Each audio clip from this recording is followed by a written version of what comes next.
Thank you. Welcome, everybody. Good evening. I'm Darren Atterbury. I'm City Manager of Fort Collins, and we are so pleased to have each of you here this evening. I know this community means a lot to everyone in the room. It means a lot to those of us who are going to be speaking to you this evening, and we have a couple of, I have a couple of introductions I want to make, but we're going to leave a clear majority of time for Tom Fry and why we all came here to hear his thoughts about the future of cities and then how that may ultimately translate into a new, what we call Plan Fort Collins City Plan and Master Transportation Plan. What a overwhelming number of folks who are here, and again, I think what it speaks to me that this community genuinely cares about its future. Time and time again, I run across people. I get the privilege of talking to many people in this community, neighbors and city employees and elected officials and people who come down for particular issues, talking to the city council or university students. And what a privilege it is to be the city manager of this community. And your turnout tonight is absolute encouragement to those folks who are here to listen and most importantly to hear your thoughts about the future direction of this community. I'm going to in just a moment make a couple of introductions, but I first want to talk a little bit about Plan Fort Collins. Plan Fort Collins is really a year-long effort to address challenges facing our community and to explore new opportunities in reinforcing our vision to be a world-class community. Everyone in the room ought to know that those of us who are working on a daily, hourly basis to do that, we are seeking world-class. No one in this community has said think small for this community, and I don't mean overall population number. This community has challenged leaders, and you've given your time to seek world-class, and I want you to know that is exactly what we're seeking. This is a process of analyzing, a process of listening, a process of critiquing, of agreeing and disagreeing, discussing and proposing new ideas. Inevitably, tonight you're going to hear some things that you absolutely agree with and things that you may vehemently disagree with. We call that learning, and we're pretty excited about that. And if tonight generates further conversation and dialogue, then it has been an absolute success. But I want to make sure that I don't leave without saying this is the kickoff to Plan Fort Collins, and we're excited you're here. Let me say that we also hope that you think about, not only think about the next 18 months or the next 13 months, but also we want you to think about 10 years, 25 years, 50 years. And believe it or not, there are a few people in this community that have said to me, we ought to be thinking about 100 years.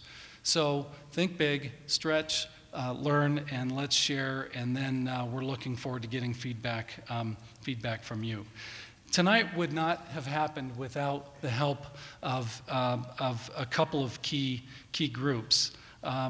And it is very hard to see with these lights, but I want to first of all recognize a couple of folks who are here. Our Mayor Doug Hutchinson, is here in the back. He'll be out here in just a minute. I get to introduce him.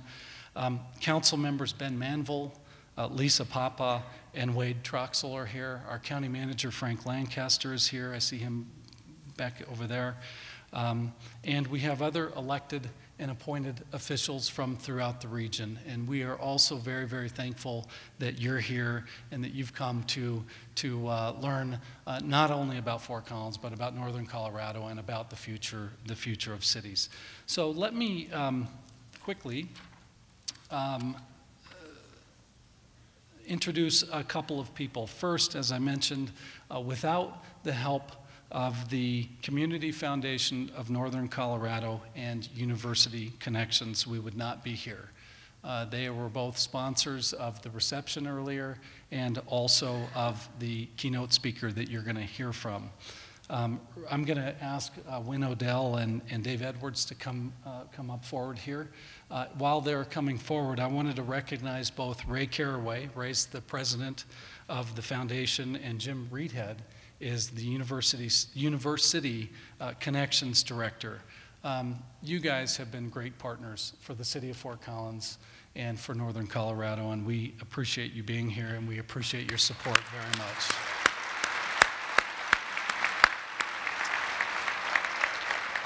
So it's my privilege to introduce Wynn Odell. You might recognize the last name, Odell, from Odell Brewing Company. We are so fortunate to have Wynn in this community. She is the chair of the foundation board, and she has a couple things that she wants to share. So let's say thank you to Wynn.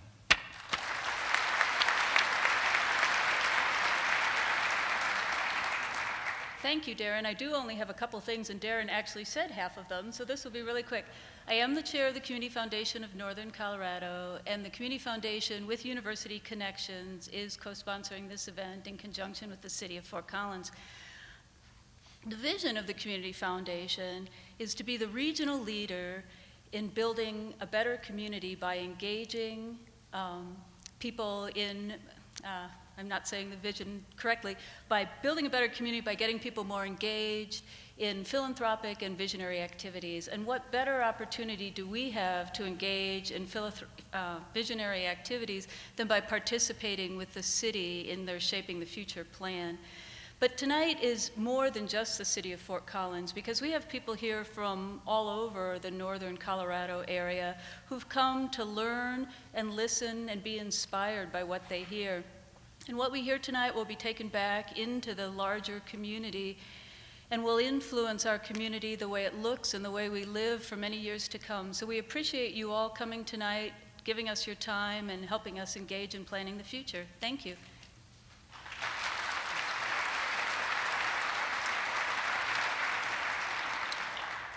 Good evening. My name is Dave Edwards, and I'm privileged to represent University Connections, and I want to add my welcome to you this evening.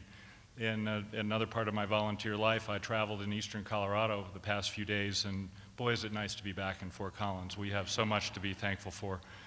University Connections, an initiative of the Community Foundation, is all about visioning and consciously creating the future, so we are pleased to be a co-sponsor this evening.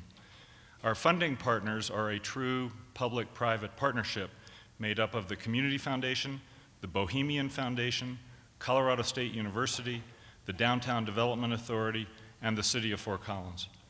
Our goal is to strengthen the connections between the university, Old Town, and the Poudre River.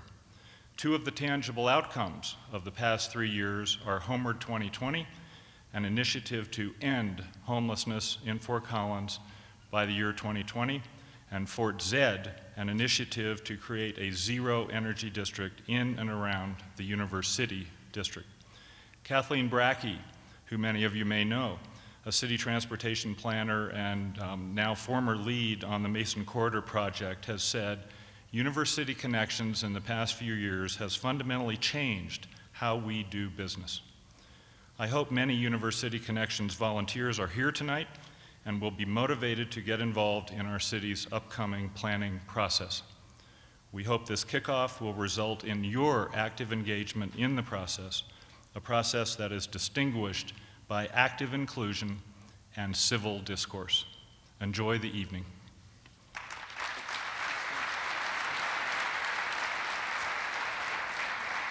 You know, I will tell you, they are fantastic partners. We're lucky to have both Wynn and Dave in this community. They have done lots of push-ups for building a quality community in this community for many years, and I'm just really thankful that that they love this place, that they love Northern Colorado, and that they're really giving for our community. One thing that if I don't say, Joe Frank, who's the project manager of Plan Fort Collins, if I don't stress these three themes, then I'm going to be in trouble, and he's sitting right there. Three major themes in Plan Fort Collins. One is innovate, another innovation, sustainability, and connections. Those are three initial themes that we have in going out and kicking this process off. And they're very important, and those three words will also probably initiate a lot of conversation, and that's a great thing. So let me introduce another person. I have two more introductions, I promise, and then I'll move off the stage. Ken Snyder. Ken Snyder is with a firm called Place Matters. Ken is part of our consultant team working on Plan Fort Collins and will briefly describe how the keypad polling will work this evening. And so he'll talk with you now.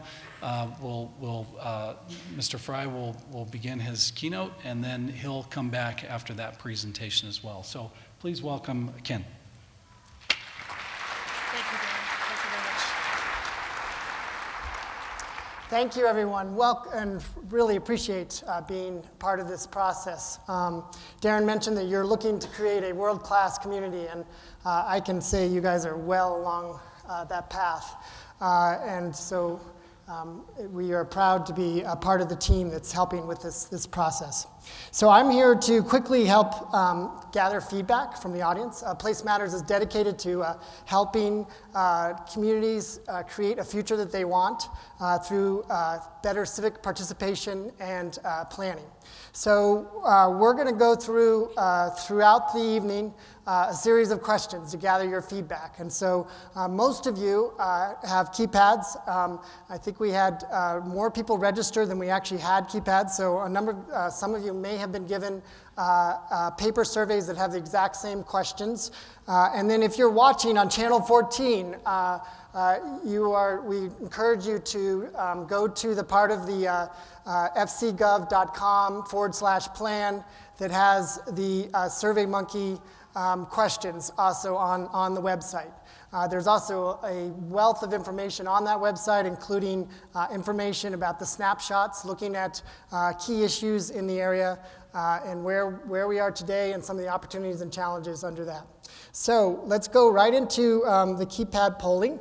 And we love to start with what we call icebreaker questions. And so we're just starting out with, have you lied to your mother? Now, the keypads have 1 to 10 and a 0. There's some people have small credit card sized keypads. Others have the larger ones. And you just push the button that you want. You don't have to point it at me. It works as wireless.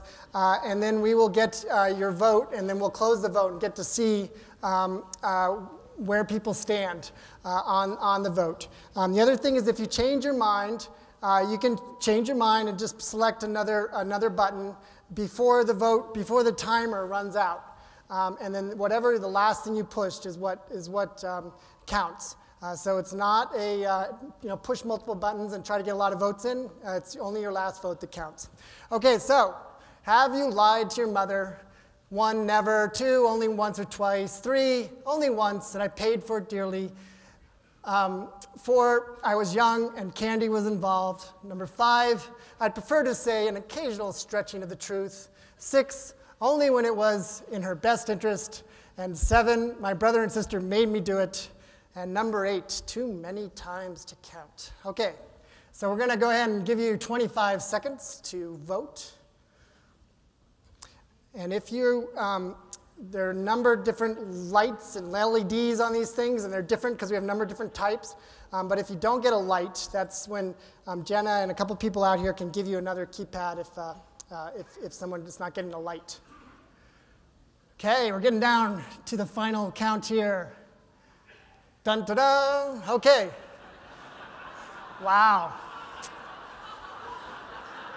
So we can safely conclude we have a room full of liars. That's good. Okay. And we figure we'll ask one more question in the theme of Thomas Fry's presentation. So we have one more icebreaker.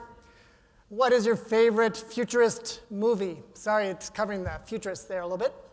Obviously, we only gave you, we don't have an other included here, so you have to pick of the ones that we've listed.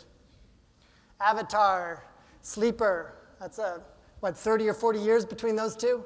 The Matrix, Blade Runner, Planet of the Apes, Star Wars, War of the Worlds, and futurist movies aren't really my thing.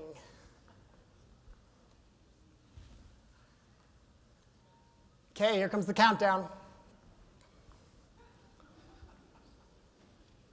In a moment here, we're going to give you demographic questions. We only have 4 to start with, and then we'll go right into our keynote presentation. And the demographic questions really help us understand who's coming to these events. The flip side of that is to understand who's not. Okay. All right, star, wow, okay. Interesting. So for number 8, why are you here? No, just okay, so here we go, okay. All right, let's go to the demographic questions. Male or female?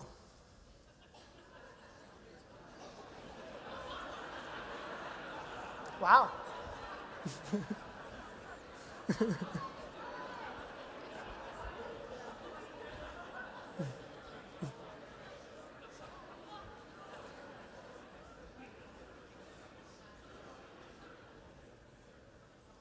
Okay. So, 57% male.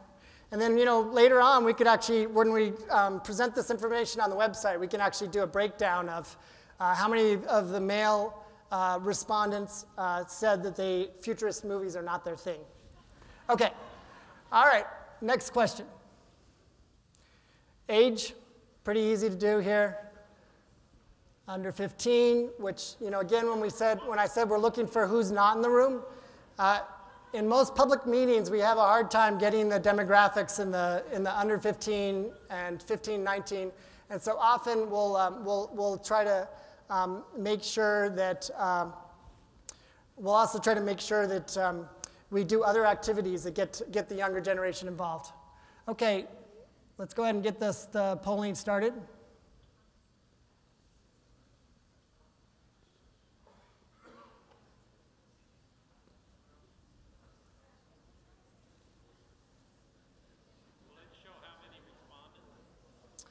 On the website, we'll show all of that. We wanted to keep the information simple for the presentation, but we have all of that data. Yeah. All right. That's quite a bell curve. Okay, good. All right. Okay, so where do you work? And here, some of you might have several jobs. Pick the one that you feel represents your work the most. Number 8 is other, so work at home moms, dads, or if you're a caretaker for somebody, 8 is a good selection for that. Or if you currently do not work, but also are not retired, which is number 6, select number 9. Okay? Boy, we got a rowdy crowd here.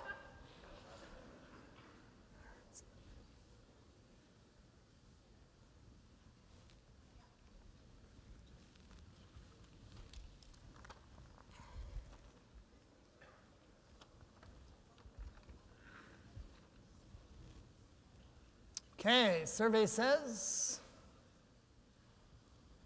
okay, wow, strong representation of business. Interesting, good. And I'm very surprised on students. There was a very small representation of students. I didn't expect that. Okay, this one we're going to leave it open for a little bit so that you can study it. Important thing is to know that the mountains are on the left.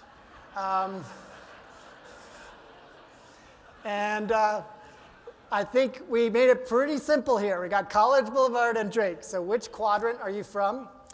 And the other thing, though, is important to see is number 5 is if you're in Larimer, if you're not in the incorporated area of Fort Collins, but you're in Larimer County, select number 5. And if you're outside of Larimer, then select number 6. Okay, I hear enough sort of, boy, that got you quiet. Okay, so here we go.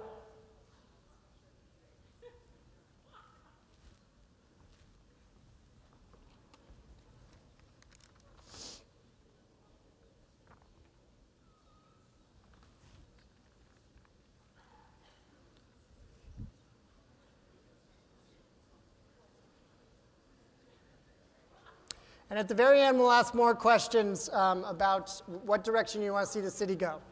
Okay, so pretty even split with the exception of area 4 having the lowest representation. And then Larimer County also is quite high. All right, well, thank you so much. And you'll see me again after the keynote presentation. I'm going to hand it back to Darren.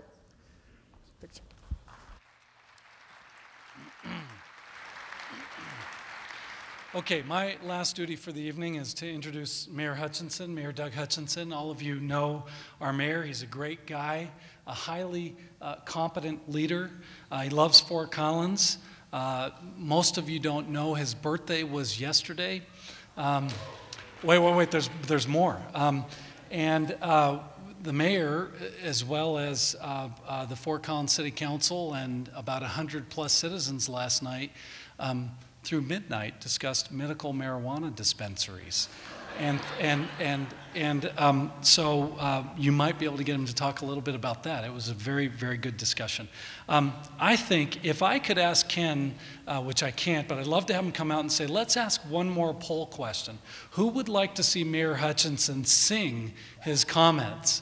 So, okay, I know there are probably people that wouldn't want to do that, but let me introduce a great friend of mine, and I will tell you, an extremely wonderful leader for this community, Mayor Hutchinson.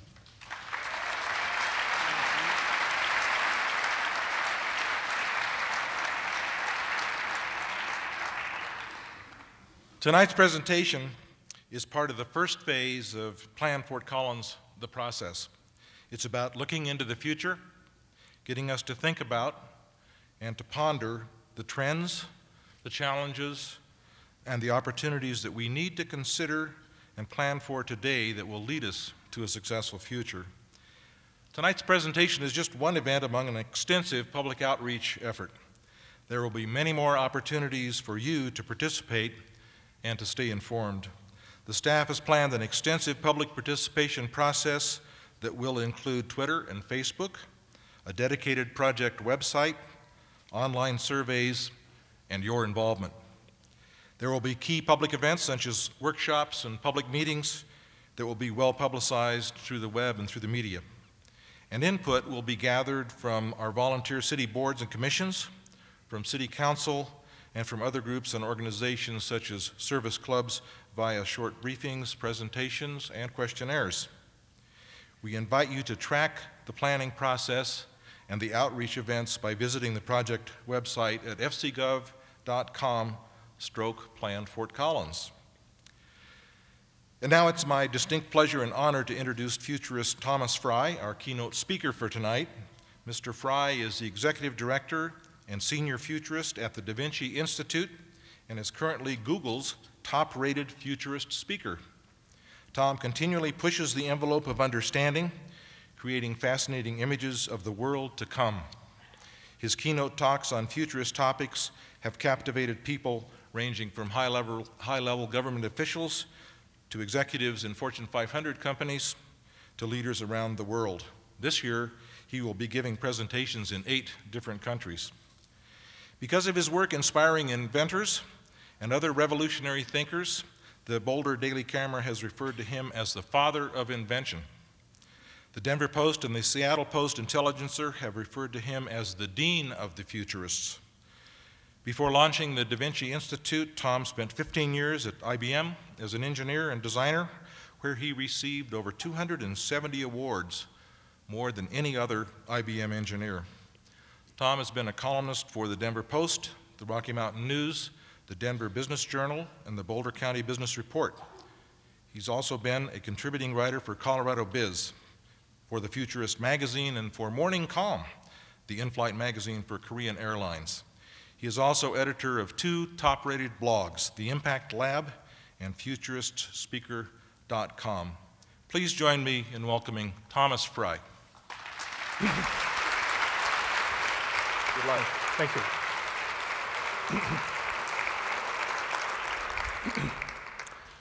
Wow, what a great turnout here tonight. We're a very backward-looking society. We're very backward-looking in that we've all personally experienced the past. We have evidence of the past all around us. It's very knowable. And yet we're going to be spending the rest of our lives in the future. We don't have good tools for looking at the future. We have ways of triggering our thinking and ways of triggering our thoughts. And so coming together in an event like this is a good starting point for helping us envision what the future might look like and help us make these decisions. is a beautiful evening. A year ago in July, my wife and I were sitting out at this trendy new restaurant called the Woodland Grill north of Denver, enjoying ourselves, just sitting there. And I remember eating my food, and then all of a sudden my wife reached over and she pushed me and she says, "Stop staring." Now, she knew I wasn't staring, but to the people around us, it looked like I was staring at them. No, I was having an epiphany. I was having an epiphany. What is an epiphany? Epiphany is one of those sudden insights, those revelations, suddenly you understand the world around you in a way you didn't before. But this wasn't just any epiphany. This is a full Category 5 epiphany. This is one of the big ones. This is a mass spectrographic isotopic double quad turbo full-blown epiphany. And she had interrupted the download. So I'm a person that has epiphanies on a regular basis. I'm born and raised as an idea junkie. I love playing with new ideas. That keeps me alive and healthy. So this is, coming to Fort Collins, I see Fort Collins as being a whole community of idea junkies. I see that this is a community that's ripe for tackling the challenges ahead. So hopefully we can help create some new epiphanies here tonight. Let's give it a shot. So what was that big epiphany that I had? Well, we were sitting there and we were listening to music, and music was coming out of the sidewalk speakers. And there was a song that came up, and I thought, wow, this is really a good song.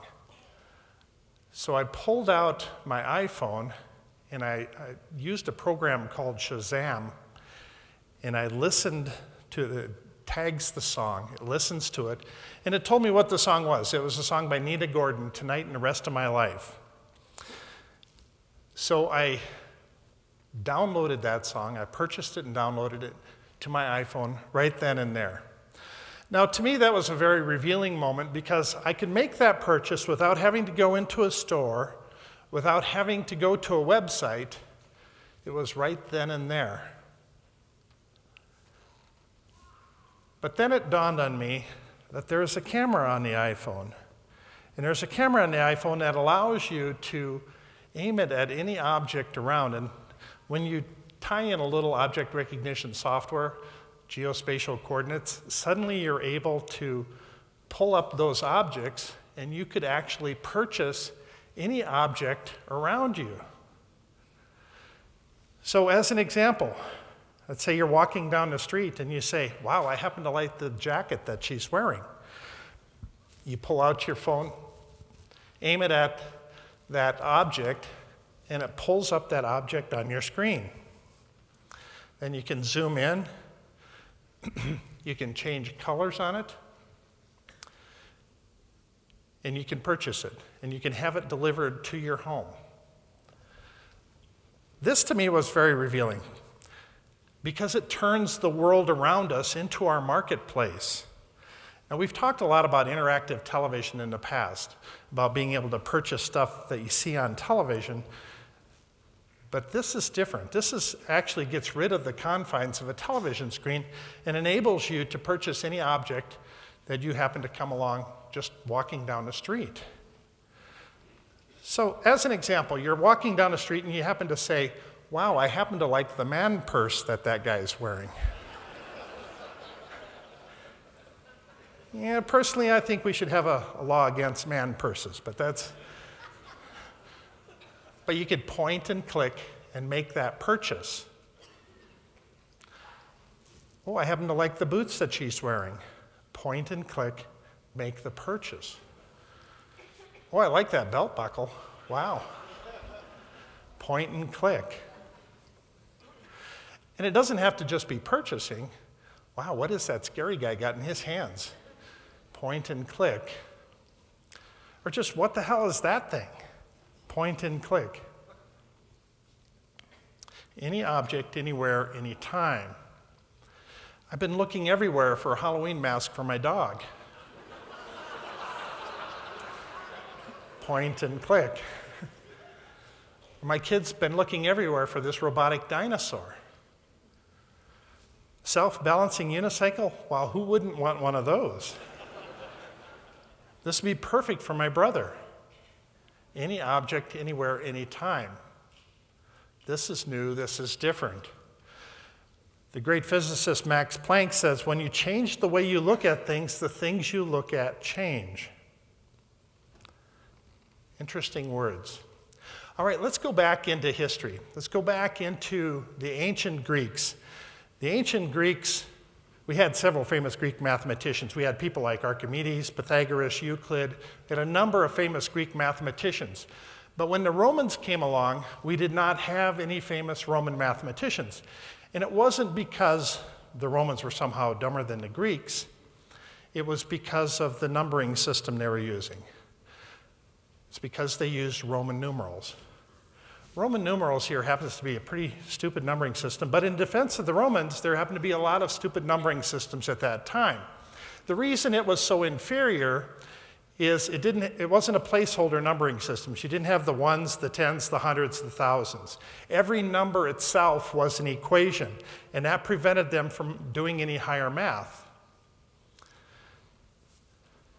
This is a big concept here.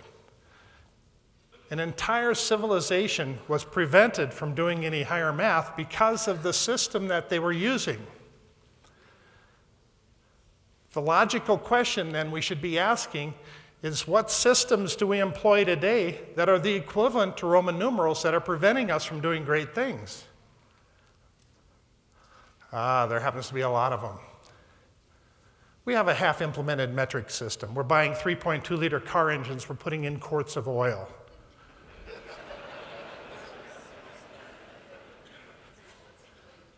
We have a calendar system, 31 days some months, 30 days other months, and then you have February. And we have daylight savings time. Who the heck invented daylight savings time? And then the mother of all boat anchors around our neck happens to be our tax code. It occupies entirely too much of our intellectual bandwidth. A good friend of mine, he recommended that the next time we do our taxes, we should actually do them in Roman numerals and then send them in.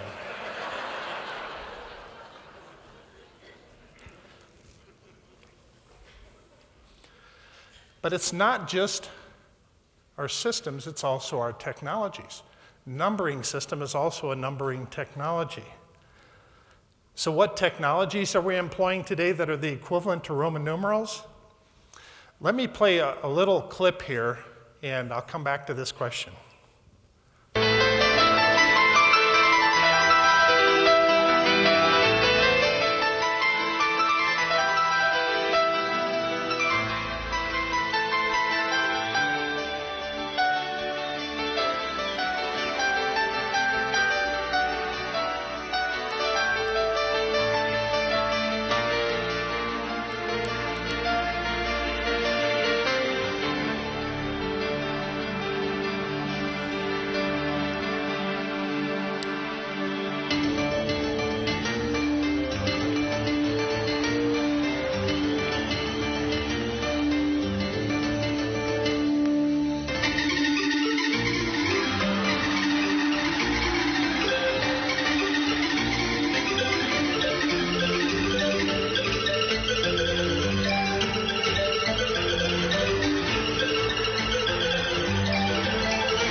That was just a short clip by Mr. Rick Wakeman. Rick Wakeman is the lead pianist for the rock group Yes. He's regarded by many people as one of the fastest keyboard players in the world.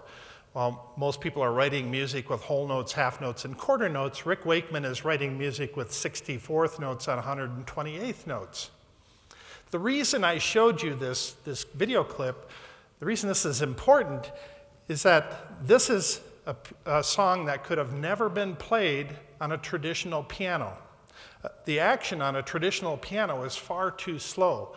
For you to play a song like this, you need an extremely fast keyboard. So what technology are we employing today that's the equivalent to Roman numerals? It's all around us. It's everywhere. We're getting new technology introduced into our offices on a weekly, sometimes a daily basis.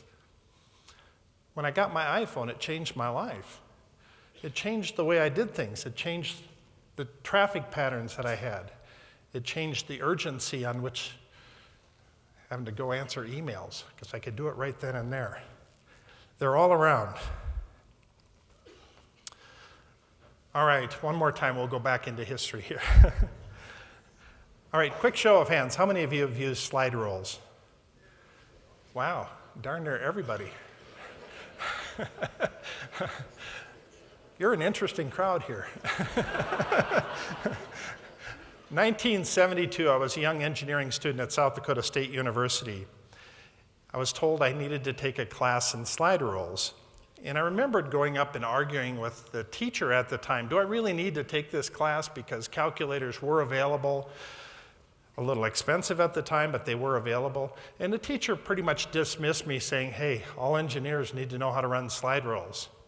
So I took the class and I passed it, but I've never used a slide rule since then. The entire time I worked at IBM, nobody I worked with ever used slide rules.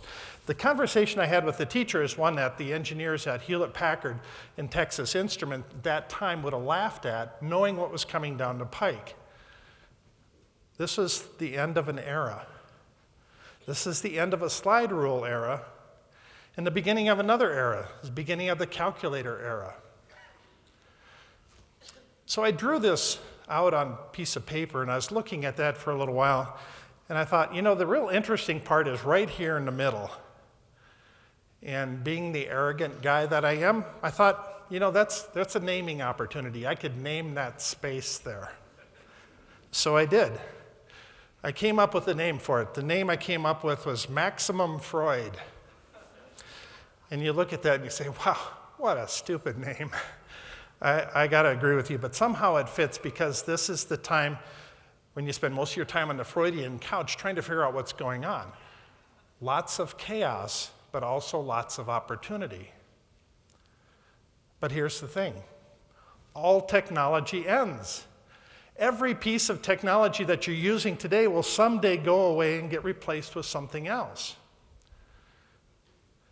As a futurist, I look for those anchor points in the future that I can crystallize my thinking around.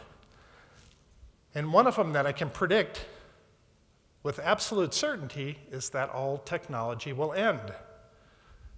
Every computer, every handheld device, every laptop that you're using today will someday go away and get replaced with something else.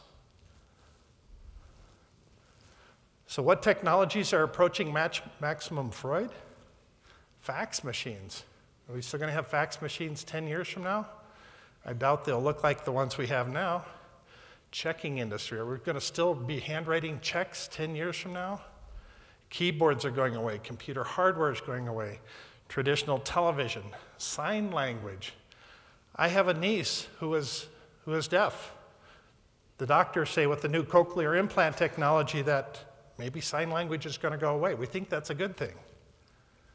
Invasive surgery, regular AM and FM radio. And the one I can't wait for this to happen is the drill and fill dentistry. That one can't happen soon enough. And we're approaching the end of wires. Telephone lines are going to go away. Cable TV lines are going to go away. Internet lines. And eventually the power lines. Wireless power. Is that even possible? Well, Nikola Tesla only demonstrated it a little over 100 years ago. 1965, on the Walter Cronkite 6 o'clock news, a gentleman by the name of William C. Brown demonstrated a remote control helicopter that was powered by a beam of microwaves. Microwaves beamed into it, and it was able to fly up and around, all around. Of course, any pigeon that flew in the way was toast, but other than that small problem. But there are groups that are working on it today. Will we see it in our lifetime? I think we can count on that. Just don't die too soon, but. The city of the future. So let's dive into what the city of the future is going to look like here. Great communities are founded on great ideas. And our most admired communities become a magnet for the brightest minds. So there's a clear relational effect there. Bright minds make a community great, and great communities attract bright minds. So in the future, communities will be designed around ways to stimulate new ideas, creative environments, imagination sparkers, inspirational architecture, and a lot more. They will also be designed around ways for people to meet people. Future communities will have these fluid structures for causing positive human collisions. But there's an opposing force to this. You know, as we all like to meet each other and get to know other people in the community, there's a diminishing value to proximity. So in the past, great companies were formed by getting all of the talent in one room through proximity. We chose where we wanted to live. We chose where we wanted to work, where we would put our business based on proximity. Some of the assets were where the airport's located, where the schools are, where family and friends are, maybe the price of housing in the area, where the jobs are. These are all critical issues. But there's a diminishing value to proximity. Today we have other ways to compensate for physical proximity, and tomorrow we'll have even more. So just a quick insight into it. This is a telepresence room. Telepresence rooms are springing up around the country, and they'll become pretty prevalent in the future. So it's not quite like being able to shake hands with somebody across the world, but it's getting there. All right, let's dive into demographic trends. Global population. The 1900s was a very fertile century. We went from 1.6 billion people on Earth to 6.4 billion people on Earth. And as we were getting close to the end of the century, people were starting to panic. We're going to run out of food. We're going to run out of energy. We're going to run out of water. However, that started leveling off. Now, there's a lot of speculation as to where we go from here. I happen to believe that we are going to be on the bottom of this curve. I happen to think that we're going to go into a negative growth here in not too many years. And let me explain why. If you look at this map, all of the countries that are in blue have a negative growth rate. That includes China, it includes Japan, it includes all of Europe, it includes Canada. The ones that are in green are about even. You need 2.1 kids per family in order to maintain an even balance in your population. The United States is right at 2.1. All the other ones are 2.1 to 2.3, so they're right in that area. The ones that are where most of the world's growth is happening is in Africa and little parts of Asia there. The growth rate has been declining. Now, this is speculative as to the direction that it's headed here. It could actually drop off and be a negative growth very quickly. 2005 was the first year when over 50% of all women in the United States reported being single. Now, I'm not sure how this works. It was 51% of all women and 49% of all men. I just think some of the guys didn't know yet.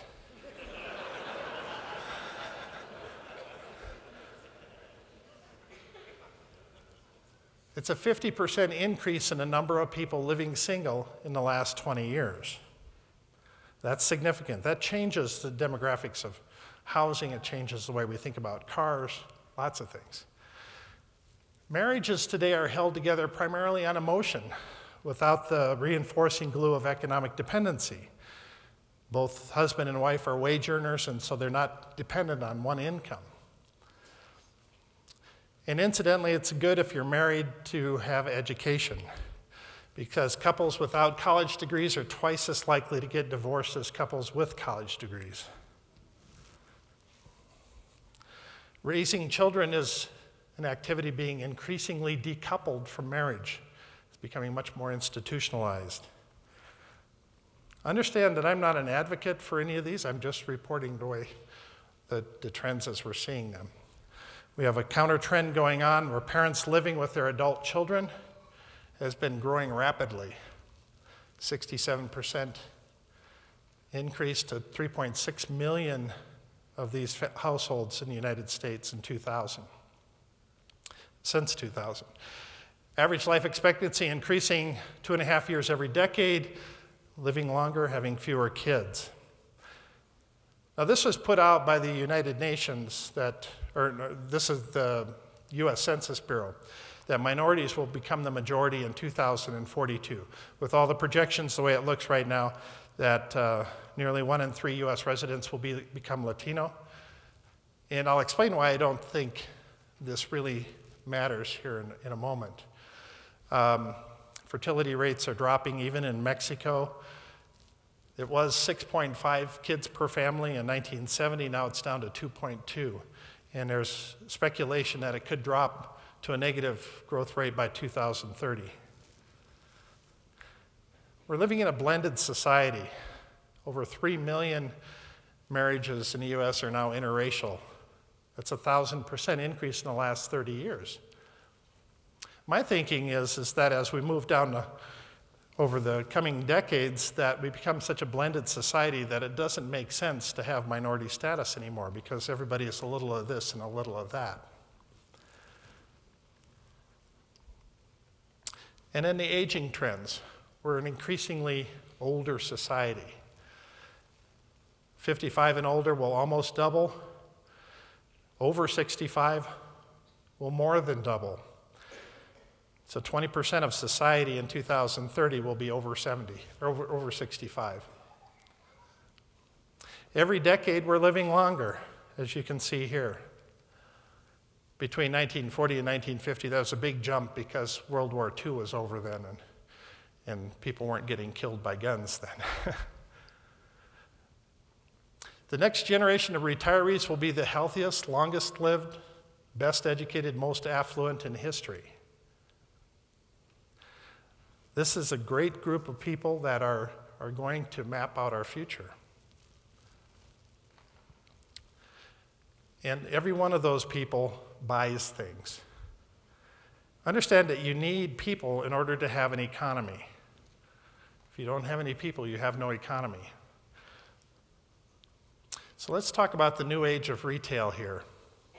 We now have over 100 million products in the marketplace, and each one's looking for its own customer base. So there's a lot of noise in the marketplace. But I'm talking about the age of hyper-individuality because we now believe there's a product out there to solve any problem, need, or desire that we might have. The categories that we used to use in order to organize marketplaces, we were painting with far too broad of brushstrokes. We need to fine-tune those. They need to be much more granular.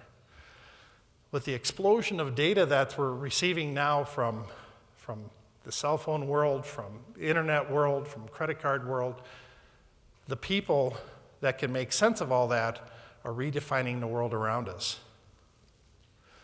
And here's the key thing. Every personality trait that can be sorted mathematically defines the basis for a new market. Last year I gave a talk to the people at Frito-Lay, and we were talking about this whole idea of hyper-individuality because when you go into a grocery store, you have your choice of 47 different kinds of chips to pick from. And I suggested that they could do away with that much shelf space and go with one machine designed for the hyper-individualized customer. And so I cobbled up this piece of artwork here. And in the top, you start with hoppers of either chips or crackers or pretzels or nuts. And you can decide on what your combination of those would be. They go into a blender and you can mix in whatever spices and seasonings you want. And then it comes down in the bottom and it would bag it for you individually and print your name on that bag. Now, how cool is that?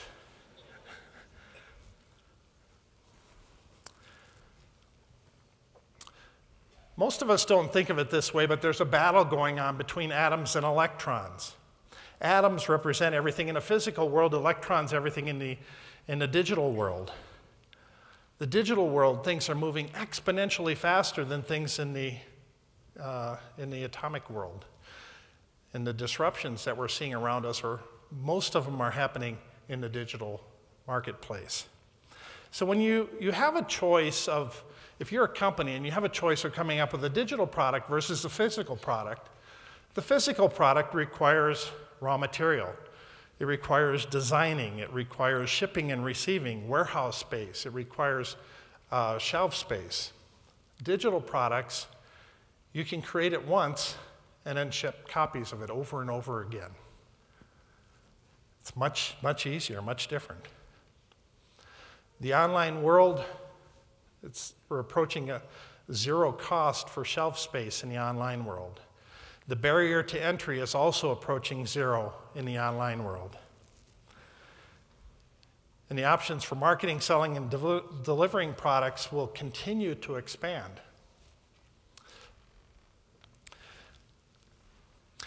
So part of the evolution of retail, I think, is happening in an interesting way. We've talked so much in the past about bringing people into our stores, into our marketplaces. Now there's a new line of thinking about bringing the markets to the people. This is a pedicab. There's a company, Main Street Pedicab, down in Broomfield. The guy who runs it, Steve Myers, is a good friend of mine. Steve Myers sells pedicabs for between $3,000 and $5,000. Each one of these businesses is a private business enterprise. For between $3,000 and $5,000, you can create yourself a job that will bring in upwards of $50,000 a year. So if you want to look at job growth, I mean, that's a pretty good equation there. It's far less than what we're spending in Washington to create jobs. Now he wants to expand this. I mean, he's selling tons and tons of pedicabs. This is a little kind of under the radar type vehicle that not many people pay much attention to. But he wants to expand in other areas. He wants to expand into things like ice cream carts. And this isn't one of his designs, but he'll go into that. He'll go into coffee shops. He'll go into mobile kiosks. He's actually working on a Flickshaw, one where it's a photo booth where you can go and get your picture taken. This is one I thought was quite interesting. This is a pet store. Well, this is actually aquariums that they're driving around with their bicycle and selling fish. Quite interesting, but it doesn't just have to be based on bicycle technology. It can be much more. It can be mobile coffee shops. And this one here is a mobile bar. Every one of the people sitting at the bar has pedals underneath, and so they're pedaling it along, and you have one guy steering it. I mean, how cool is that? Is that cool or what?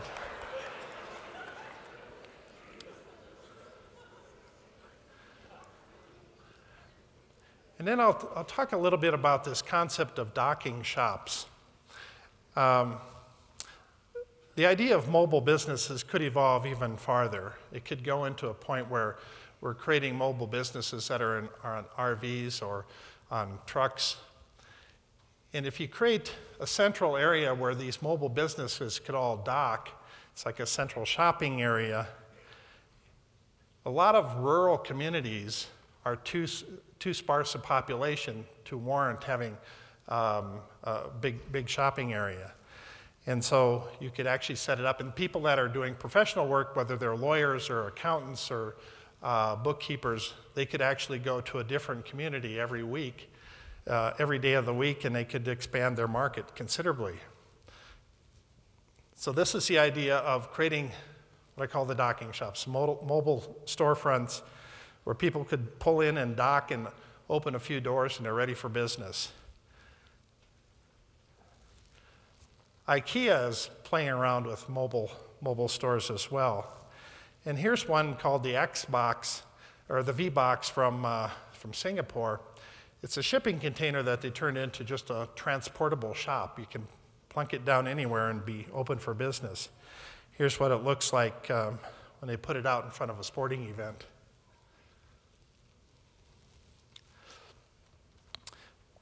A lot of communities are interested in where the housing is going to go. There's lots of different aspects of housing, and I'll only touch on a few different things.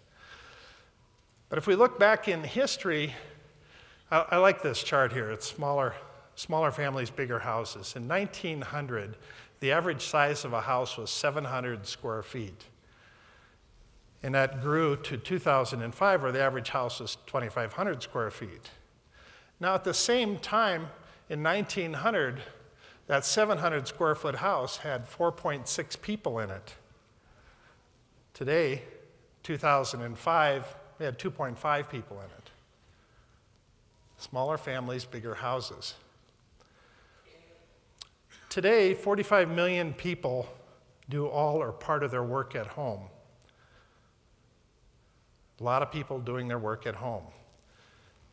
People who work from home, they suffer from one of two problems. They either suffer from distractions or isolation. If you have kids at home, you have a lot of distractions. People who create offices at home, a lot of the houses aren't designed well for offices. This is a typical scenario where they turn a closet into an office. And a lot of the houses we have right now consist of all the wrong inventory for an aging population. We have all the bi-levels, the tri-levels, the quad levels. There's too many steps for the baby boomers as they're getting older. People who work from homes are searching for other places to go.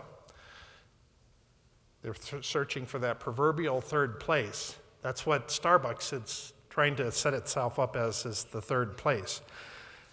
But there's lots of opportunities in communities for building that third place. Some of these would be, so it's going to be an increasing demand for community centers, remote work locations, whether it's education centers or recreation centers, senior centers, libraries, parks.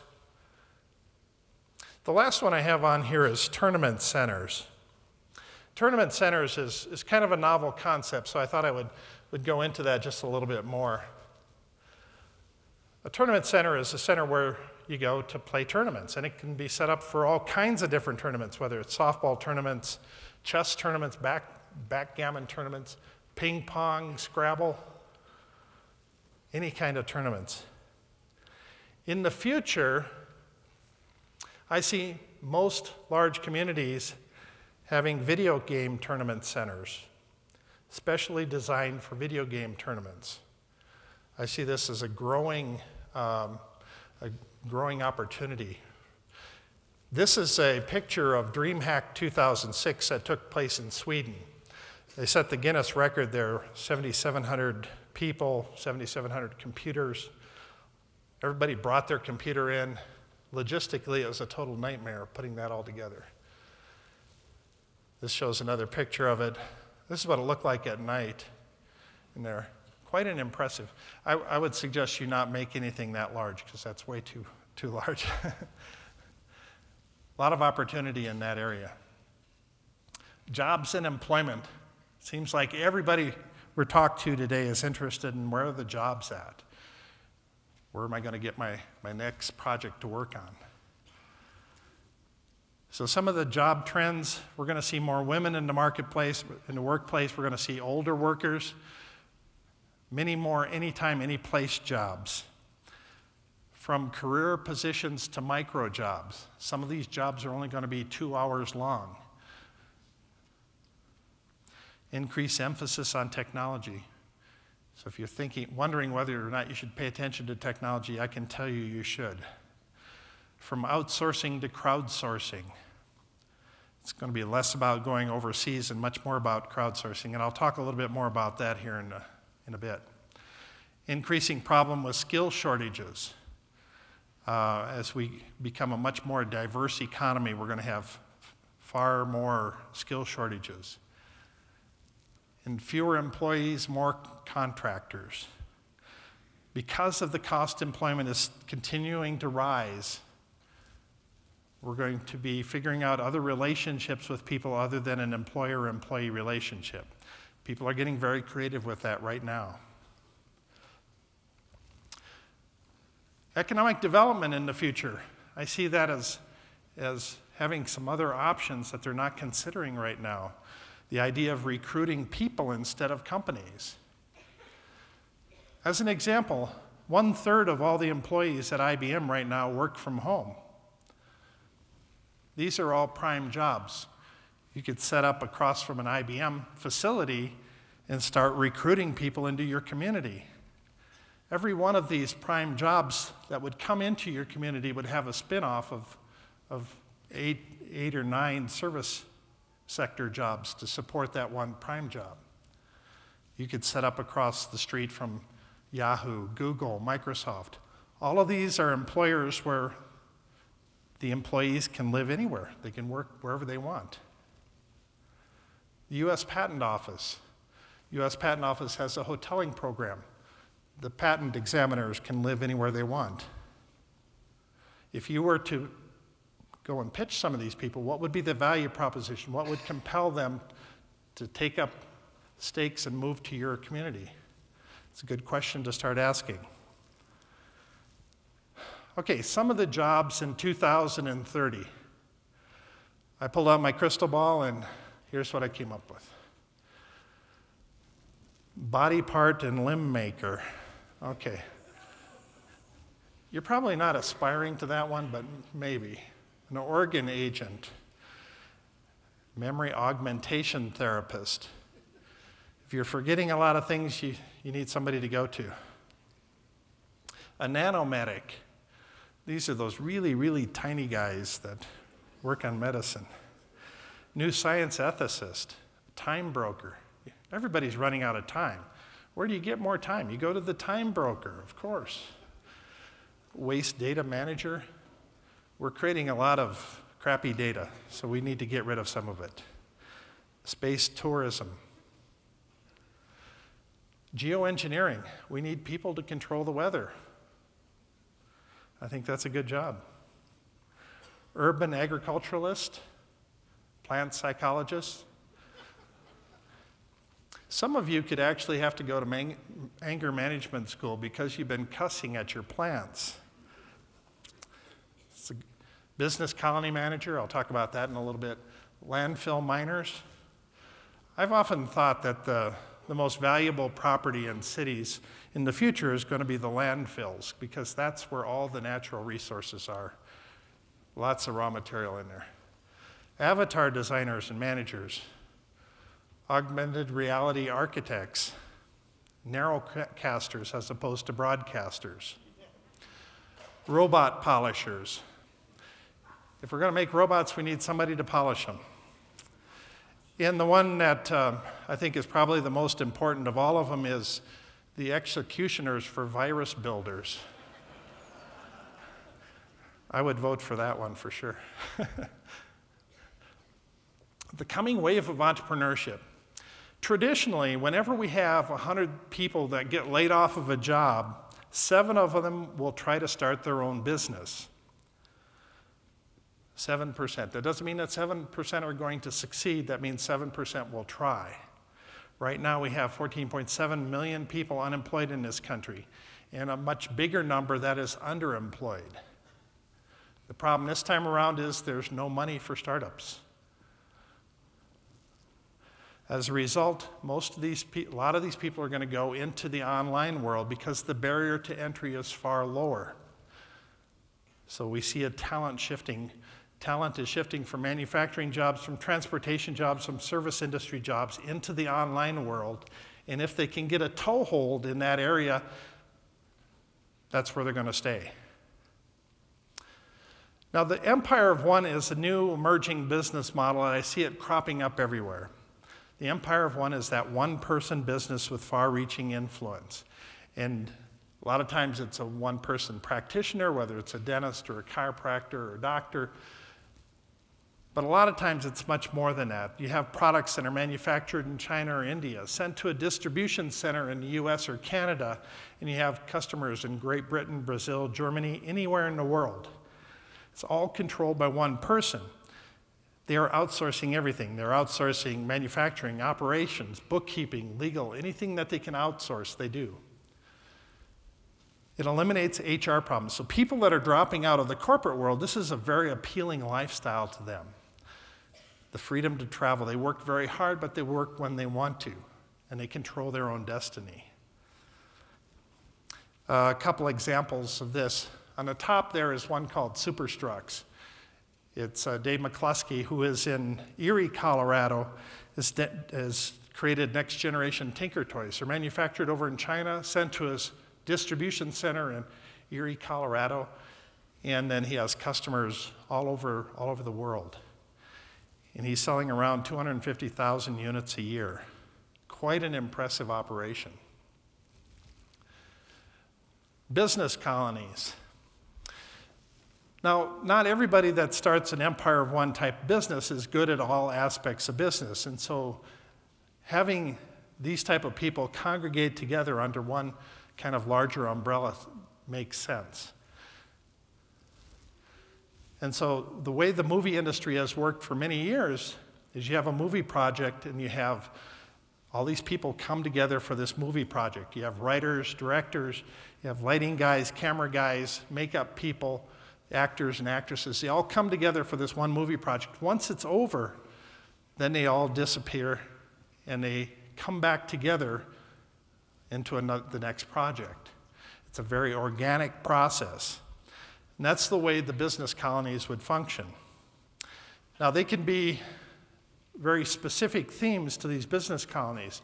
And whether it's video gaming business colony, or whether it's a photonics colony, or a nanotech colony, or some other IT niche, there's lots of possibilities. And the way you would structure a business colony, the way you put it all together, is typically there's lots of interesting components that would come into play. So that can all be figured out as you decide going down that path. I actually see in the business colony world that a lot of corporations will start working with business colonies as a way to pass off a lot of the consulting work that they have. They'll experiment with things, they'll try new things out, and it would make sense to go to this business colony. So there's a good win-win relationship that would go in there. Future transportation. This is a hot topic in a lot of cities. We're becoming increasingly mobile. In 1950, there was 50 million people that crossed borders. Last year, it was 840 million people. We have roughly 60 million new cars that are being manufactured every year in the world. 243 million of them are owned in the US. The life expectancies of cars is increasing. 6.5 years in 1990, now the life expectancy is 8.9 years and growing. United Nations put together a study that talked about the rise of the global middle class. And by the middle class, they mean anybody that makes more than $4,000 a year. Now, based on their study, and we still don't know exactly what effect the recent recession is going to have on this, but they were predicting that the size of the middle class was going to more than double by 2030. So one of the first things these people are going to want to buy is a new car to give them the freedom that they've never had. Car ownership in the United States has got increasingly expensive. Hawaii and California are the top two most expensive states. This is the cost of over a 5-year period of time. It's almost $1,000 a month. On the other end of the spectrum is the Tata Nano, a $2,500 car being manufactured in India right now. It's very well designed for the Indian market. And they're going to sell a lot of them. So the projected car population could grow massively. We could reach as many as 2.5 billion cars worldwide. And suddenly we would see breaking points all along the way. We wouldn't have enough roads to drive them on. We wouldn't have enough fuel to run them. We wouldn't have enough parking spaces to park them in. So as a futurist, that's one of the things I look for, is I look for breaking points. So where does that go? I look at the possibility of having autonomous robotic transportation, driverless vehicles. And I don't see that very far away. We look at how the internet is developing right now, and this is internet coverage in the United States the way it exists today. Within 10 years, though, I would expect that to be pretty well blanketed. So anywhere you would drive in the country, you can be connected to the internet. That will give rise to on-demand transportation. So when you walk out of your house, you can take out your handheld device. You can punch in, I want to go to work, I want to go to the grocery store, I want to go to the school. A vehicle will stop by, pick you up, and take you to where you want to go. And then it will pick somebody else up from there and take them to where they want to go, and take somebody from there and take them to where they want to go. The cars we use today are very poorly utilized. If you look at how much time, what percentage of your day you spend using your car, if you're using it 3% of the time, that's a lot. 5% of the time, you're kind of off the charts. Very few people use their cars more than 5% of the time. So from a utilization of natural resources standpoint, this would actually make much more sense. And because of the fact that it's a driverless vehicle, you're not having to pay any salary and wages, so this is far cheaper than any taxis that are available right now. So let me talk about the future of transportation from a little different angle, from the alternative transportation standpoint. And we're seeing an absolute explosion of alternative transportation vehicles. And there's no good roads or trails to drive them on. I'm going to show you a few of them here. This is the OptiBike. It's made in Boulder. It's a hybrid electric bicycle. This is a wheelchair. This is one sold in Best Buy. It's an electric motorcycle. This is an electric scooter sold in Sam's stores. This is a fuel cell vehicle that's on a drawing board for Daimler. Here's a fuel cell bicycle. This is a collapsible backpack bicycle, electric one. These are dog-powered vehicles. This is a tiny one-seater electric car. This is a two-wheeled car that runs with a joystick. This is the electric pod car. The e-cooter over in Taiwan. The TVA Gazelle. It tilts when you're leaning into a curve, it tilts with you. This is a wearable motorcycle design. The Peugeot high motion vehicle. The T3 Motion is being used by police departments around the country. It's becoming quite popular. This is the Monotracer, an electric motorcycle. This is the Enicycle, battery powered, and this is the self-balancing unicycle. This is a little personal chariot device here. Honda's walking assist device. This probably looks a little weird, but it's actually quite the impressive piece of technology. This is a one-wheeled car being worked on by Audi. Segway came up with this two-wheeled car, looks kind of funky. This is the Winglet by Toyota. Put it between your legs and you can just drive around. The iRail from Toyota. This is the Uno, an electric one-wheeled motorcycle. another electric scooter, electropositive electric car, Blue Angel, electric taxis. This is an interesting four-wheeled one. I'm not sure the purpose of that fourth wheel. The Dareway, it's a Segway for kids. The Eve, another electric car. This is the IQ electric car scooter. This is the Orbis. The Pixie, the wheelchair concept, the Sparrow. Electric skateboards. This one's collapsible.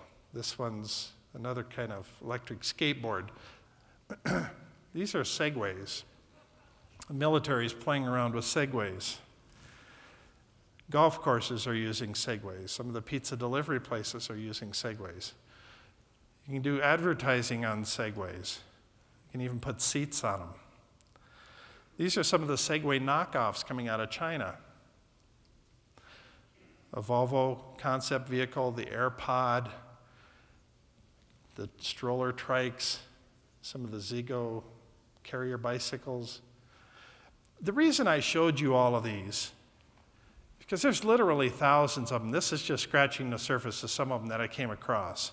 The reason I showed you all these is because of if we don't promote alternative transportation, we are by default promoting more car transportation. So if we don't create a place for these alternative vehicles, and they don't mesh well with being on the roads, so there's an opportunity here. No cities are well equipped for this kind of transportation. Well, for this kind of car, I don't think we should ever make an exception. But there's literally thousands of these vehicles out there, and there's virtually no roads or trails to drive them on. So creating an alternative transportation district, I think there's a huge opportunity here. And if you go down that path, all of the manufacturing companies, the distributorships, they will all want to be located in your city because it's an alternative transportation-friendly city. Lots of interesting options there. Green city governance. How do you govern a city and keep it green? And what makes sense now and what makes sense in the future? Let me start off with this initial question. How long should a house last? I mean, is that a question that you're asking a lot? I think you should. If you're going to build a new house, how long should it last? Here's the problem. A house that's built to last ends up being very expensive. It's a very pricey house. Houses that are built to minimum specs turn into future slums. So you want to be somewhere in the middle. I would propose this notion of the 100-year building code. I think if you tell the world that you are a city with a 100-year building code, that's a symbol of quality. It's the type of city that other people would want to come to. It's all about quality buildings. It's a great marketing play. You could stand out among all the other cities, and even if all the other people started doing 100-year building codes, you could be the first. So there's two interesting tools that cities have in working with kind of green technology. It's either disruptive technology or disruptive public policy. So there's advantages and disadvantages to both. There's a lot of free market people probably in the audience. A lot of people I work with are free market thinkers. And that's all based on market acceptance. And so the market decides what should exist and what shouldn't exist. It gives a better reflection of true consumer demand. The disruptive public policy, on the other hand, is necessary because free markets are a powerful force, but they're not always right. And sometimes existing markets are too resistant to push and need a change, need a push to be changed. So thinking about disruptive technology versus disruptive public policy, it's not an easy question. The problems that cities deal with are never easy. They're always challenging. And so sometimes, whether the governance body is a state, or whether it's a city, or whether it's a federal government, it's never black and white, so it's never easy. It's also this question of rethinking scarcity here. Will energy always be a scarce commodity? I mean, we focus a lot of our thinking on that notion that energy is always going to be scarce. Will transportation, healthcare, and education also be very expensive all the time in the future? I think that those are probably false assumptions. And if we start looking at how can they become unscarce, how can they become abundant, that changes the equation. We're a country that's continually been doing more with less.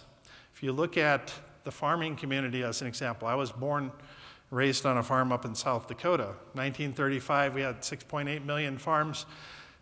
2010, we have 2.1 million farms.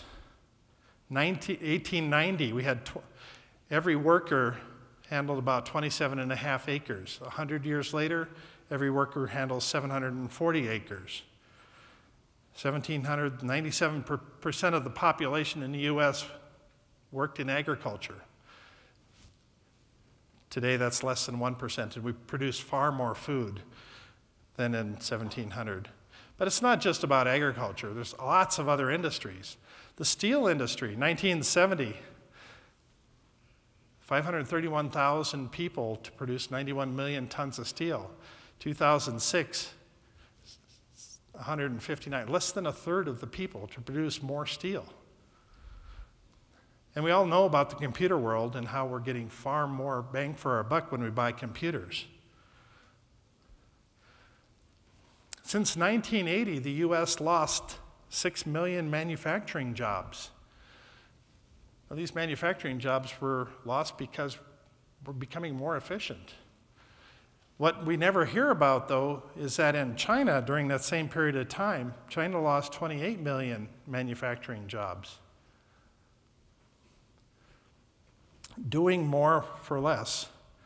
So any industry that is not figuring out ways to do more for less, I think is in trouble, because somebody's going to come along and cut the legs out from under them. So the last piece I'm going to touch on here is the power tools for really affecting major change in your community. Let me start going back in the 1800s. 1800s, billiards was an incredibly popular sport. Everybody was picking up billiards. Everybody wanted to learn how to play this sport. It was all being popularized by this guy, Michael Phelan. Michael Phelan was an inventor. He was winning billiards tournaments. He was a writer. And he started one of the largest billiard companies in the world. This is one of his billiard saloons that he created in 1859. This was the talk of the entire world. This is in New York City. Started his company called Phelan and Colander with his son-in-law. Became one of the largest billiard companies in the world. But there was a problem with billiards at that time. Billiards required ivory billiard balls. And it got to the point in 1863 where over 100,000 elephants a year were being killed to meet the growing demand for billiard balls. To make matters worse, because of the impurities in the ivory, they were only able to get around 8 billiard balls per elephant. Michael Phelan recognized the problem, and he issued a $10,000 prize at that time for the first person that could come up with a substitute for ivory for making billiard balls. That was 1863. 6 years later, John Wesley Hyatt came up with celluloid. He was the inventor of celluloid and later started the Albany Billiard Ball Company. This is a picture of the Albany Billiard Ball Company where they were turning out billiard balls on lathes made out of celluloid. This one $10,000 prize changed the entire plastics industry. There wasn't much of one before then. This really kicked it in gear. And as a result of this $10,000 prize, we have many happy elephants. But it's more than just the elephants. It's the power of the prize. Many times in the past, prizes have been used to change the course of history. 1919, the Orteig Prize was announced. Charles Lindbergh flew across the Atlantic because there was a prize there. It took 8 years for somebody to finally win that prize. 1959, the Kremer Prize. That took 20 years for Paul McGrady to create the Gossamer Albatross, that human-powered vehicle that could fly across the English Channel. Paul McGrady was one of our advisors on the Da Vinci Institute before he died a couple years ago. In 1980, Edward Friedkin from Carnegie Mellon University put a $100 prize in place for the first person that could create a computer that could beat the world chess champion. IBM in 1997 took him up on that challenge and added $1 million to the purse. And they built a computer that could beat Garry Kasparov, the world chess champion at the time. They divided the money so that $400,000 went to Garry Kasparov and $700,000 went to the Deep Blue team. The Ansari X Prize, a lot of us have heard about the X Prize. This is the first spaceship that could be launched into outside of Earth's orbit 2 times within 2 weeks. That was a $10 million prize that was announced, and it was won by Paul Allen and Burt Rutan. They spent $20 million to win the $10 million prize. But that $10 million prize actually spawned $140 million worth of R&D across many different companies in the United States. And that technology is being taken over by Richard Branson, and that's for the whole Spaceship One stuff, which we're going to hear a lot about in the next year or so. DARPA in 2002 announced the DARPA Grand Challenge. It's the first person that could drive 132 miles through the desert with an autonomous robotic vehicle with no human intervention. They first tried it in 2004. That was a big failure. 2005, there was 5 teams that finished the race, and the one that won it in the least amount of time was the Stanford team with their modified Volkswagen Touareg named Stanley. Later, in 2007, they ramped it up a little bit, and they had the DARPA Urban Challenge, and so they've created a vehicle. Carnegie Mellon won that competition, and that was a challenge to drive through a city with no human intervention. The most famous prizes today are the Nobel Prizes. Those happen to be backward-looking prizes. What we're talking about here is future-looking prizes, the ones that incentivize people for the future. All of us are trained to compete. We're trained from birth to compete academically, physically, in sports. But in the world of science and the world of challenges that we're facing ahead, we have very few finish lines. So how do we create these type of new challenges? We do that by tapping into the hive mind. This is the whole concept of crowdsourcing. We use the cumulative intelligence of people in order to solve these large problems. So what if we were able to solve some of the world's biggest problems through these competitions? So what if we were able to create a competition for human-safe mosquitoes? When you look at the top 10 most dangerous animals in the world, up there at the very top, head and shoulders above all the other ones, are the mosquitoes, responsible for between 1 and 2 million deaths every year. Now, I came up with this idea. I thought we should create a mosquito that could kill other mosquitoes, and they would feed off of each other, and then we would all eat each other until we get down to one last mosquito, and then I would walk up and step on it. I thought that was a great solution. But there might be other ones out there. What if we created a competition for new ways to get clean, cheap drinking water from the ocean? Out of all the water in the world, only 2% is fresh water. And out of that 2% fresh water, only 25% of that is accessible to humans. The entire human race has survived until now on 1/2 of 1% of the total water supply in the world. What if we could change that? What if we could create a competition for a maglev wind turbine that was able to power an entire city for the next 500 years? If you think this is a crazy idea, the Chinese are already working on this one. What if we could create a competition for controlling the force of hurricanes? Last year was actually a pretty good year. The year before, 2008, we had 264,000 deaths in the world from hurricanes. Took a surprisingly huge toll. What if we could create a competition for the first object to make it to the center of the earth? Now, the reason I put this one in here is because we just had 2 major earthquakes in the last couple months. I think we need to know a lot more about what's going on in the center of the earth. And so there's an interesting option here for figuring out ways to get in there and get more information. So what if we could create a competition for finding cures for cancer, diabetes, heart disease? If you think everything's already being done that could possibly be done in this area, I would beg to differ. I think there's lots of interesting options here. So what if we could create a competition for reinventing our financial systems? Boy, do they need help. What if we could create a competition for solving some of the world's worst conflicts? Right now, if we know that 2 countries are going to go to war, what if we had them pause for just a moment and ran a competition to see if somebody could actually solve this conflict? Is that possible? Is that a stupid idea? Maybe. I'd like to try it, though. I think it's worth a try. Prize competitions, they draw attention to specific problems, and they focus on an end goal, a very specific end goal. They give the impression that it's doable, and suddenly it becomes a global conversation around that particular topic. And interestingly enough, it transitions things out of the hands of the academic world and puts it into the hands of entrepreneurs.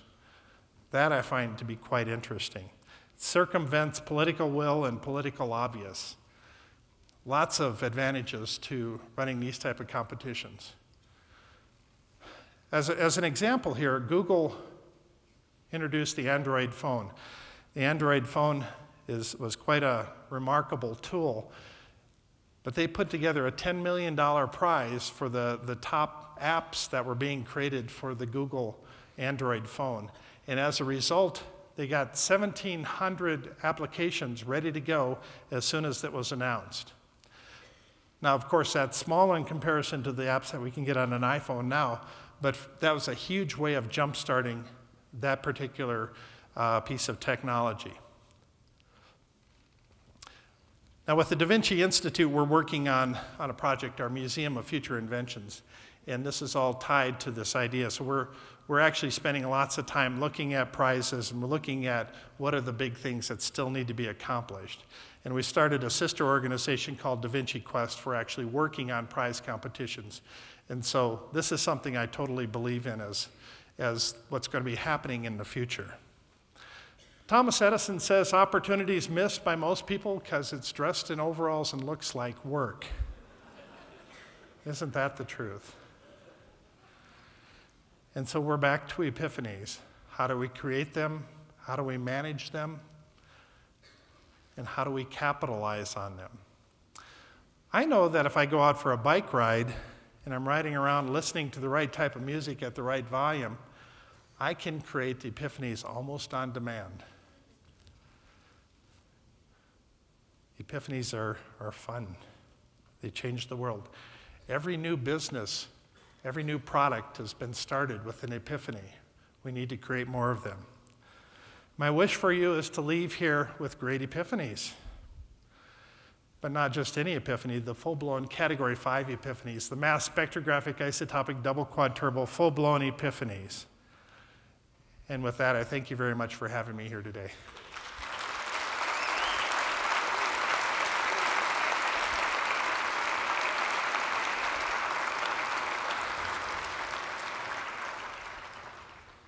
All right, I think we have time for a couple questions here.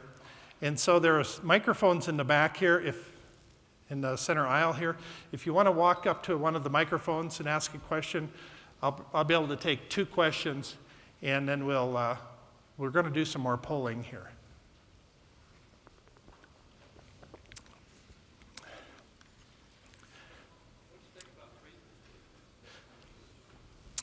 Okay, I just got a question here. What I think about George Friedman's book, The Next 100 Years.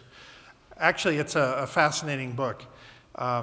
George Friedman looks at the future of the world based on the power of nations.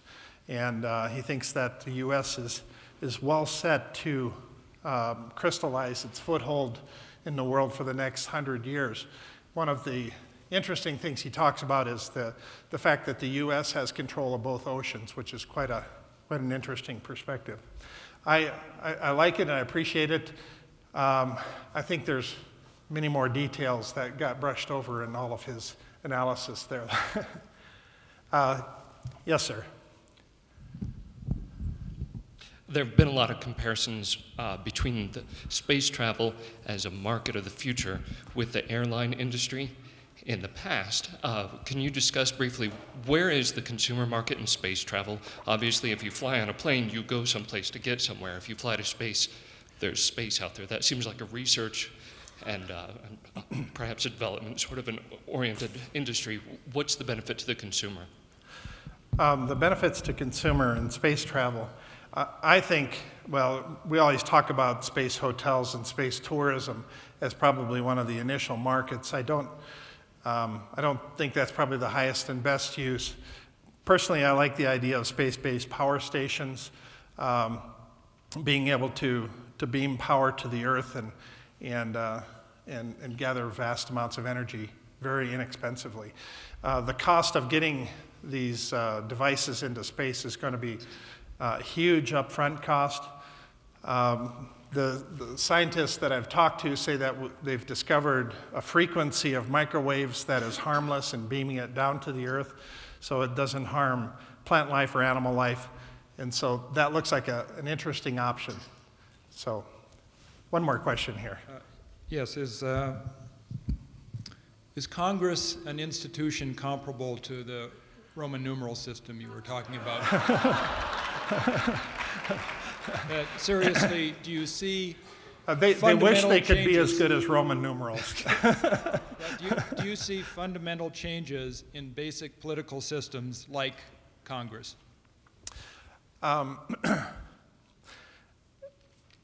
There's lots of inertia in the systems that we have today, which makes it so difficult to change.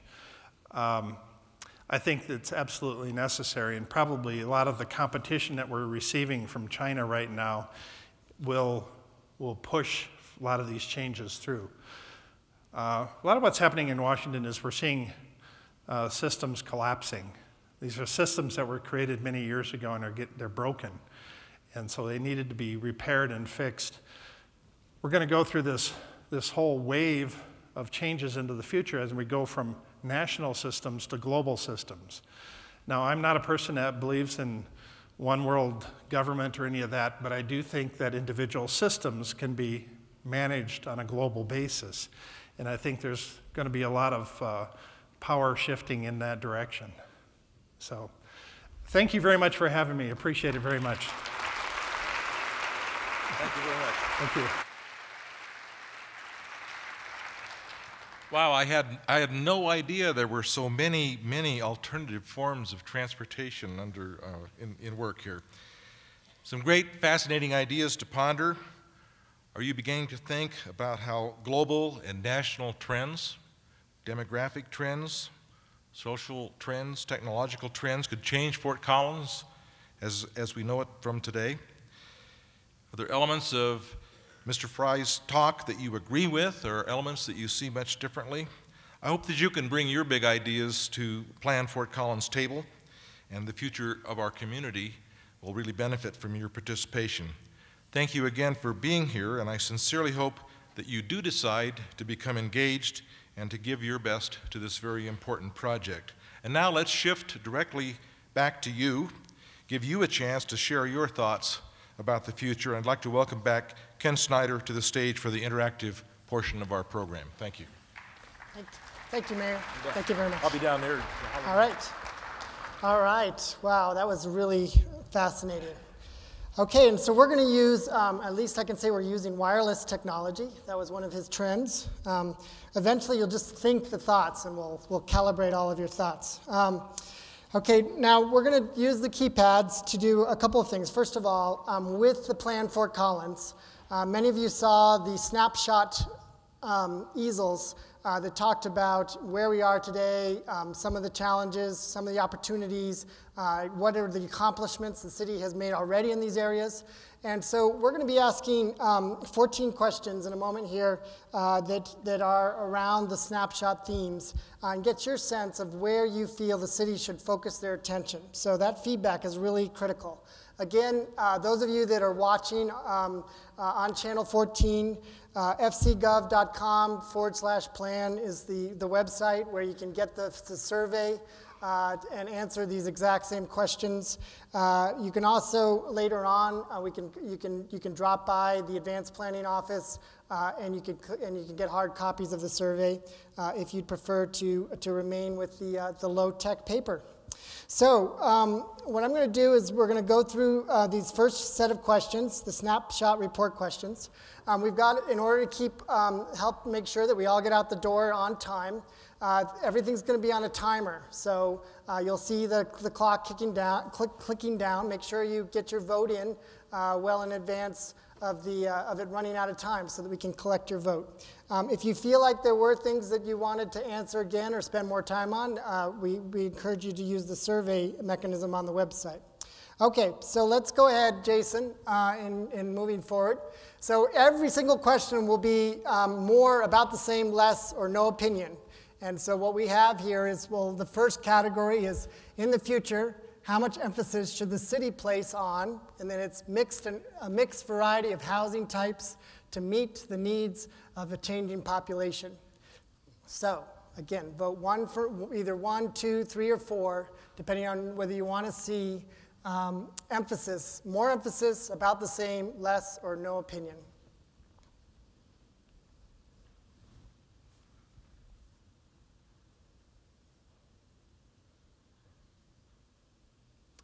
Okay, there we go. So 2/3, exactly 2/3, said more, but large amount, only a small amount, 10% said less or no opinion. Okay, let's go to the next category, which is looking at the future emphasis around attracting high-quality, clean industry jobs. More, about the same, less, no opinion.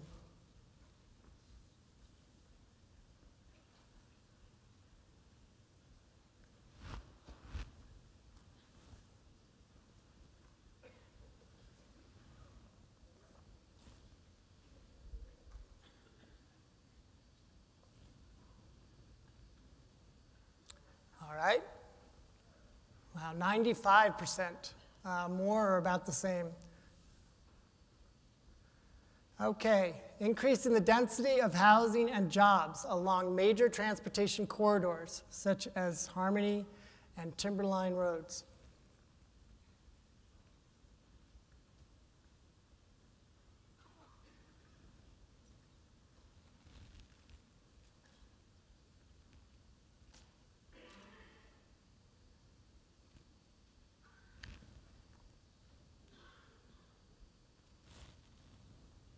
But more mixed there, 39% more, and then a quarter each on about the same and less.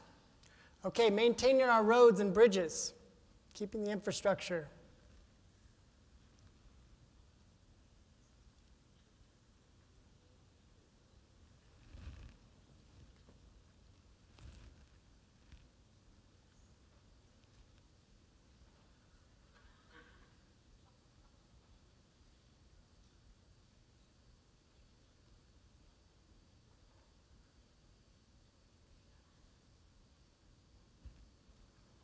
All right, 54% more.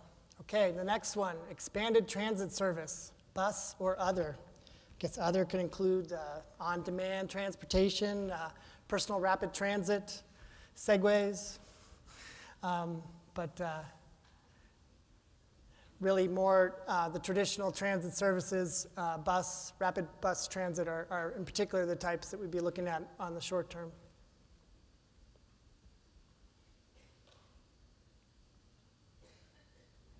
$79% more, okay. 15, about the same.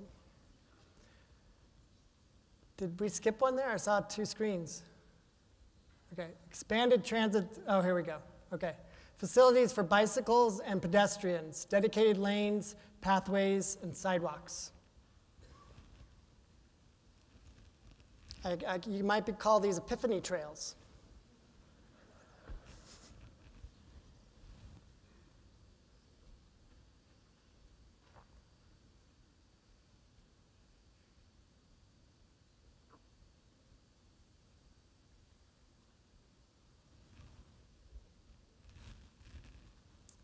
Okay, 96%, more or about the same.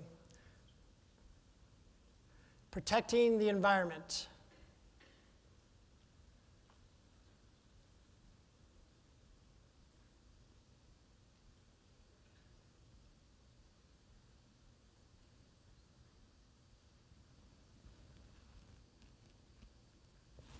Okay, we're more than halfway through.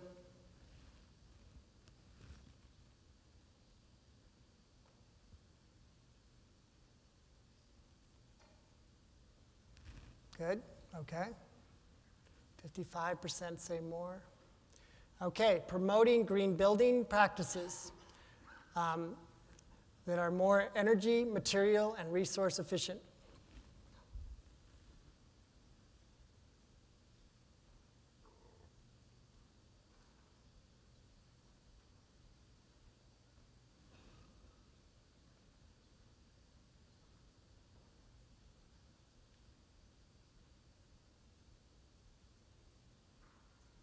$75% more, 17 about the same, okay? Promoting and supporting arts and culture activities. Would you like to see more, about the same, less, no opinion?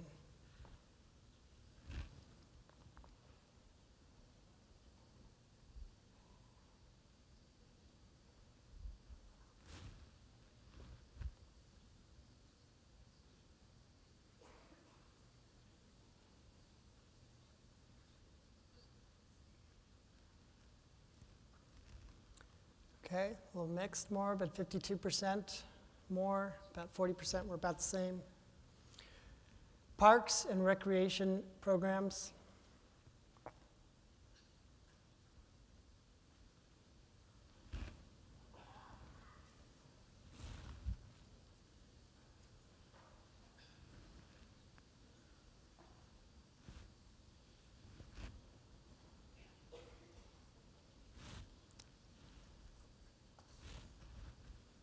Right, there's the, oh, interesting. First time we got about the same was the dominant.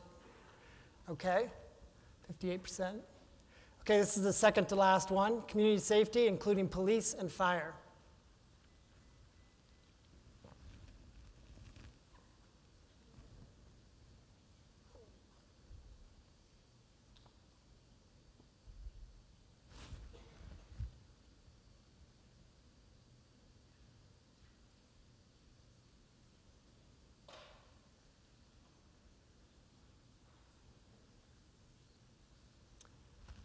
All right, wow, interesting.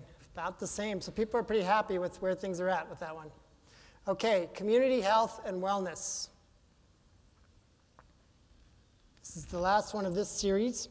Again, this is just to emphasize what we're doing is getting sort of that first barometer read on important directions that you want to see the city plan, in the next iteration of the city plan. And then we have a couple more questions that go a little bit deeper into some of the ideas that you've given us. Okay, again, about the same as the majority, but 39% more. Okay, well, a lot of you filled out these cards. We got hundreds of them. Thank you very much. Also, we gave people the opportunity to text in their ideas as well. trying to get into opportunities for wireless contributions. Some really great ideas. What we decided to do was just take a sort of a, hand-pick some ones that we felt either that we saw frequently or some ideas that really were interesting and we wanted to kind of include to give you a chance to vote.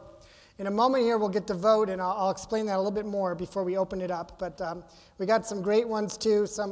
Here's one that was, what is the one thing that you would like to be different in Fort Collins 50 years from now? And this one's kind of making lemonade out of lemons, given the potential consequences of climate change. More beachfront property. What is the one thing that you would like to be the same in Fort Collins 50 years from now? Funky vibe and hippies. That's a good one. So we got a lot of great ideas. One person said, what would they see different in 50 years? And they said, well, I'll be 113. Again, thank you. And all of these ideas are going to be compiled and put onto the website. So, we were only able to take a small sampling of that. But we feel it's really helpful to get your feedback on it. Now, the way we do this vote is we're going to vote 3 times on the same list. First, the first list is what you want to be same. What do you want to be different? It's going to be the second list. It's kind of like a dot exercise. If you ever had flip charts and they give you 3 dots and you put them on the 3 ideas you want. Because it's not a popularity contest, what we want to do is find out of the long list, and if you had 3 votes, which ones seem to kind of merge to the top, okay? And we're going to be, all of the ideas are being collected with the survey online, will also be aggregated with these results.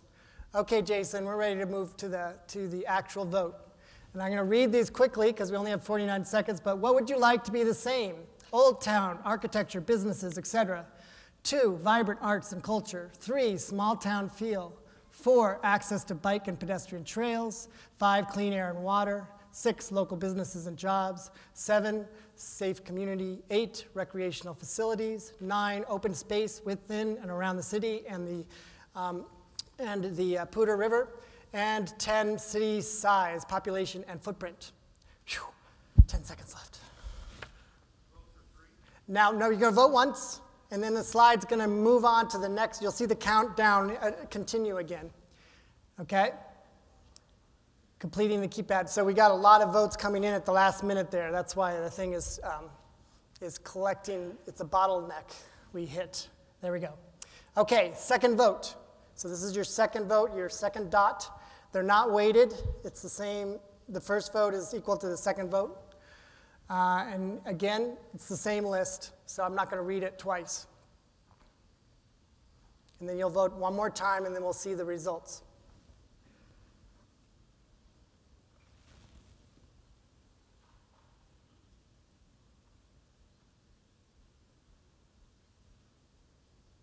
Okay. Now we're back to now we're in the third vote.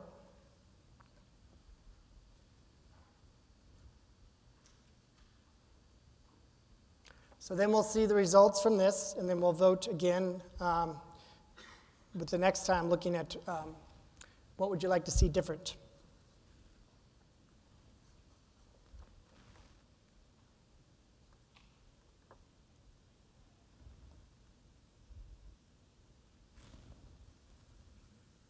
Okay. Oh, so Jason, no results on that? We'll try to get the results back up after. There we go. Okay. All right. So we have the winner was the old town, architecture, businesses, etc. Again, I wasn't supposed to use that language, winner. We're getting with your votes. We're getting a sense of which ideas and which issues are the most important to you. And also, because we can only get a small sample of your ideas, your feedback on the website will be really important. And then also down here, number 9, the open space was the other one that was that had got quite a few votes. Okay, now let's go to what would you like to see different? Perhaps this is the Roman numerals of your community. Okay, quickly, more support for small businesses and entrepreneurs. Improved transit, local and regional. 3, improved bike pedestrian options. 4, more reliance on renewable energy. 5, better traffic flow. 6, more efficient government with less regulation. 7, increased diversity. 8, more affordable housing. 9, river access and protection.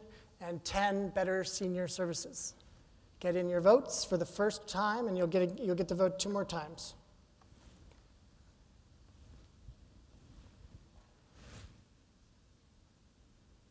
Okay, second vote, 30 seconds.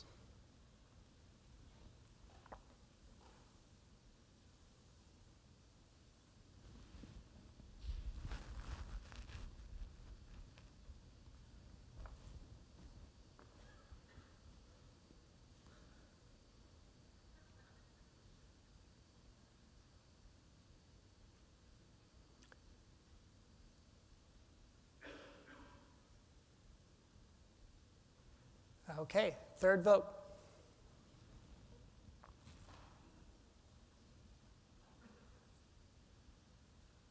I do want to thank my colleagues, Jocelyn Hiddle and Jason Lally, who are helping run the polling, and then Jenna Miles, who has also been helping with getting everything running from our staff. Pretty much our whole office. We're a small operation.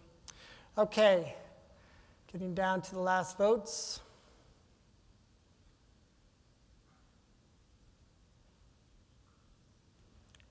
Okay, pretty even distribution here, but interestingly, I don't know if we predicted the order there or that you guys got tired as you're reading down the list. But it's, the top definitely got the highest votes there, and we have, in particular, improved transit. Okay, now we have 4 more votes that are more around the area of evaluation and getting a sense of how future activity and involvement. So the first is, how did you find out about this event? Email invitation, 1, 2, city website, 3, Facebook or Twitter, 4, newspaper or other media, 5 is other. So if you thought this was actually going to be a play and you accidentally walked in here, that you vote 5.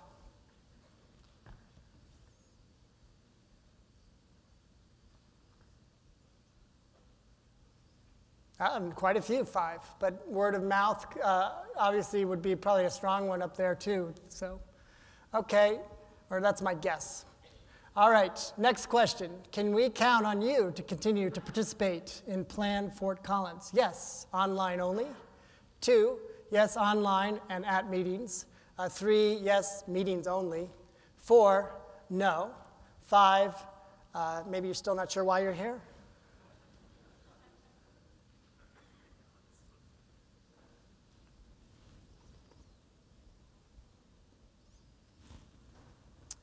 All right, love that, great. That was very quick. Okay, so I'm going to just give some quick wrap-up comments. Thank you again with the keypad polling. The keypads do not work at home. They don't open your garage. They do not turn on the microwave. And most importantly, they don't help you figure out what you're going to have for dinner. So they cost us money if you don't leave them. So make sure that you drop your keypads off. Make sure that you go to our website. It'll be continually updated with great information. Again, fcgov.com/plan. Register for announcements by email. You can also call the Advanced Planning Office, 221-6376. Also, over the next couple weeks, the city will announce the topics for the focus groups. So please look at those for those announcements. Sign up to have staff or representatives actually come to your organization to give presentations. That's a great opportunity, so tap into that. And then community feedback on the snapshots. We really want your feedback, so go to the website. You can get hard copies at the Advanced Planning Office. And to just wrap up, I want to invite the mayor up one more time to give closing remarks. Thank you so much. As you can see, we have a lot of ways to do things, so please do get engaged. I have the privilege of tying the ribbons on it, so thank you very much for being here. Thank you for watching, and good night, Fort Collins.